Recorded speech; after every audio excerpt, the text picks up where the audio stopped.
Exile didn't arrive overnight. It was the slow result of generations of unfaithfulness. On day 3, we make a massive time jump, almost 700 years from Deuteronomy 30. After Moses' death, the people entered the Promised Land. They conquered much of it, but soon demanded a king.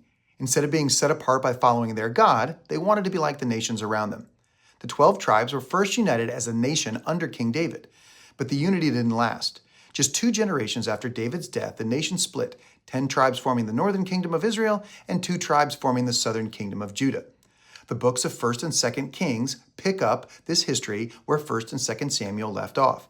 And while 1st and 2nd Chronicles come later in your Bible, they mostly repeat the same events of Kings from a different angle.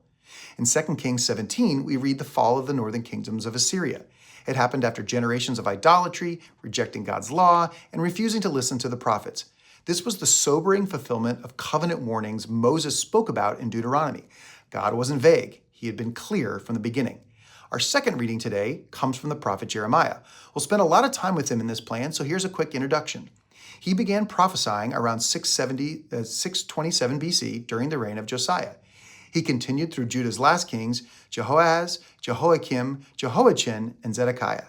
He lived through the fall of Jerusalem in 586 BC, writing both the book of Jeremiah and Lamentations. Even though Jeremiah's name never shows up during 2 Kings, he's active during those final chapters. Kings tells history, and Jeremiah gives us God's commentary, why it happened. That's why we're reading today from Jeremiah 2 is so powerful.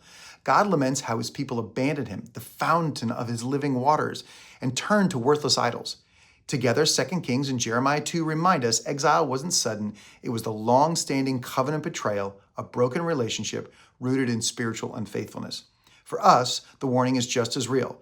Faith drifts when we stop drawing from the fountains of living waters. Today is a time to return before small compromises turn into long-standing patterns of unfaithfulness.